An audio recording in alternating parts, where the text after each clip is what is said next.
Hello and welcome to the channel. The Department of State Services (DSS) has reportedly raided the Economic and Financial Crimes Commission (EFCC) office again and carted away files and flash drives of ex-governors under investigation. The report also seemed to suggest that the President, Bola Ahmed Tinubu, is responsible for the covert operations carried out by the DSS and that he is trying to protect someone or some persons. Subscribe, like, share, and comment. Thank you.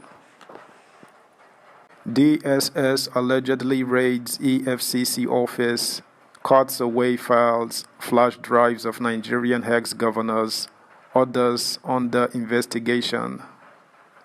Files and flash drives containing information about former Nigerian governors under probe are reportedly missing after an alleged secret raid of the headquarters of the Economic and Financial Crimes Commission (EFCC) by its sister agency, the Department of State Services (DSS).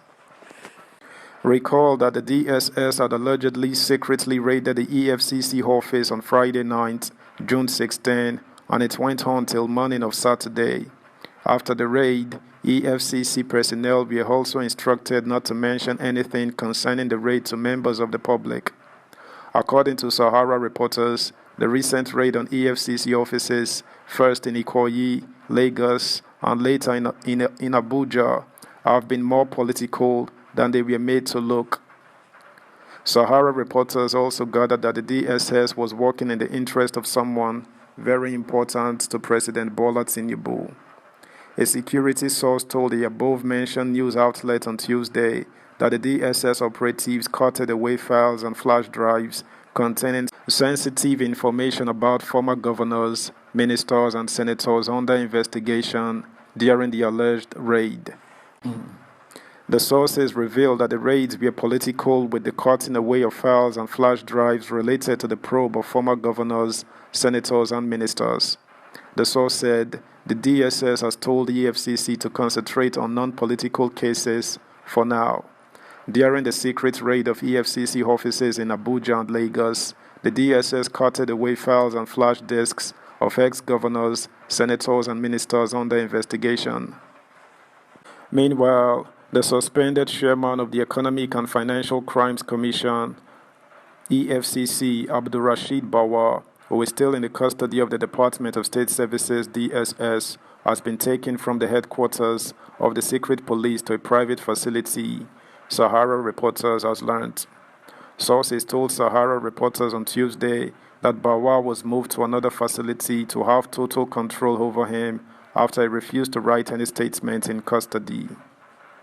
Sahara reporters had exclusively reported on Wednesday, June 21, 2023, that Bawar had refused to write statements at the secret police's facility. It was learned that Bawar told investigators that the DSS had no right to detain him without charges, hence his refusal to write any statement in custody. However, on Tuesday, Sahara reporters learned that Bawar had been moved from the DSS headquarters to one of its private facilities. They've taken Bawar from DSS headquarters to one of their private facilities to have total control over him after he refused to write statements requested from him, a top security source said. Bawar has been in detention along with Godwin Emefiele, the suspended governor of the Central Bank of Nigeria, since their suspension from their respective offices by President Bola Tinubu's administration over corruption allegations and abuse of office. Sahara reporters learned that so far, Bawar had refused to cooperate with DSS investigators, protesting against his detention without charges. The detained EFCC chairman has refused to write statements. He told the DSS they have no right to detain him without charges. He was also accused of shielding former governor of Zamfara State, Abdulaziz Yari, while helping him to hunt down his opponents, a source had told Sahara reporters.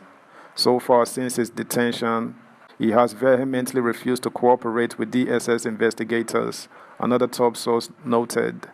Sahara reporters had exclusively reported that Emefiele named Bawar as an accomplice in the Naira redesign scam that rocked the country some months ago. Bawa's invitation and grilling by the DSS came days after Emefiele was arrested and flown from Lagos to Abuja to also face interrogations over alleged corruption and abuse of office. On November 23, 2022, then-President Muhammadu Buhari alongside Emefiele unveiled new Naira notes in denominations of 200 Naira, 500 Naira and 1,000 Naira. Emefiele insisted that the old notes would cease to be legal tender from January 31, 2023.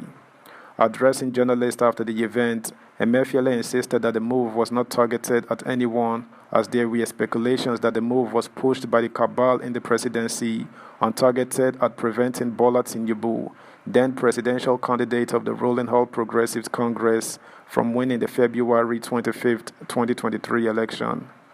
The policy cost Nigerians untold hardship due to the scarcity of Naira notes, with the CBN unable to meet the demand for the new notes.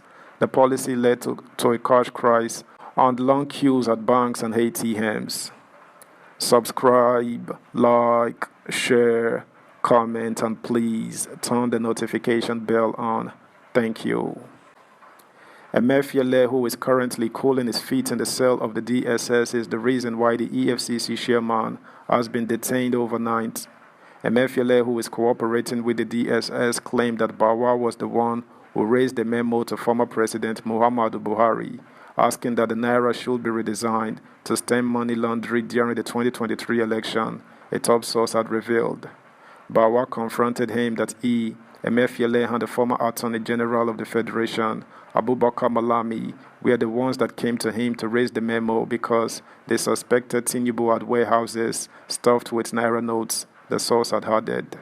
In February and March, Nigerians were subjected to extreme difficulty with the Naira redesign and cashless policy due to the scarcity of the new Naira notes. To make matters worse, Emefiele refused to heed the Supreme Court ruling, which made the old notes legal tender until December 31st, before former President Buhari distanced himself from the disobedience to the court order. Emefiele has also identified some traditional rulers, Nigerian army generals, and judges as some of his accomplices, Sahara reporters learned from DSS sources. Giving Sahara reporters update on Wednesday, DSS sources claimed that Emefiele was revealing a lot and had named some top accomplices in his mismanagement of the country's apex bank. That's the news, guys. Thanks for listening. Until next time, bye.